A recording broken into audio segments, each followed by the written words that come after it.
So to speak, also to say that we have actually fought on our own, we struggled on our own, and I do recall that for the whole of the 3 years, we can count the number of times that we had a face-to-face lecture with a science teacher, and most especially the English teacher. Anytime I sit down to look at the challenges we went through during our days at senior high school,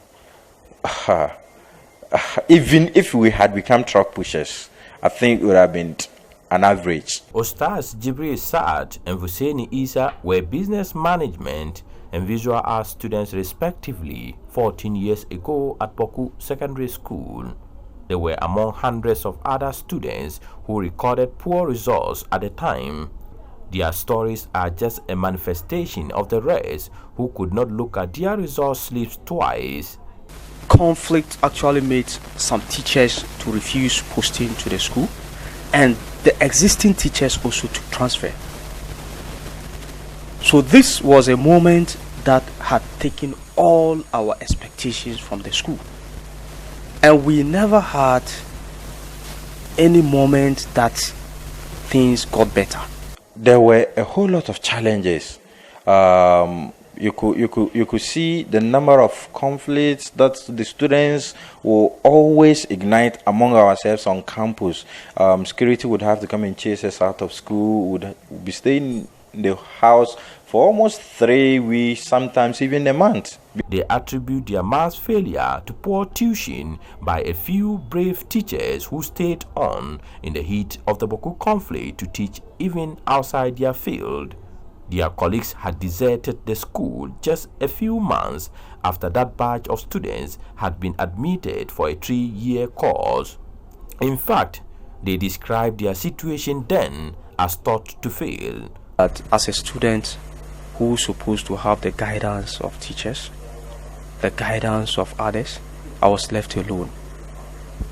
But we managed to go through as it was. I remember our science teacher took us to the science lab once to show us computers on the desk, but they were not in operation, they were not in use.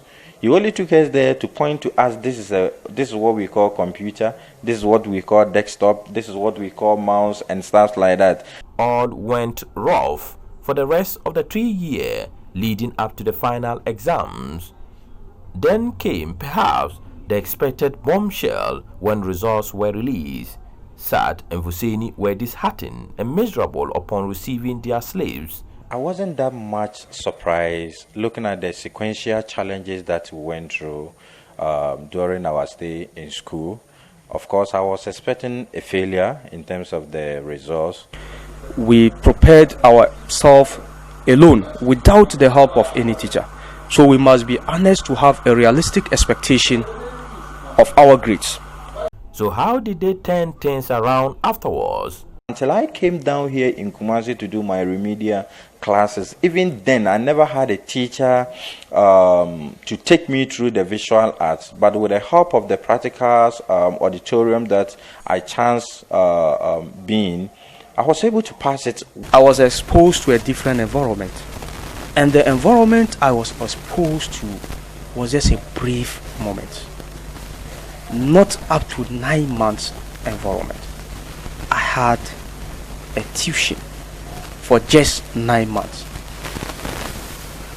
and it was there that I confirmed scientifically environment affects human development and growth.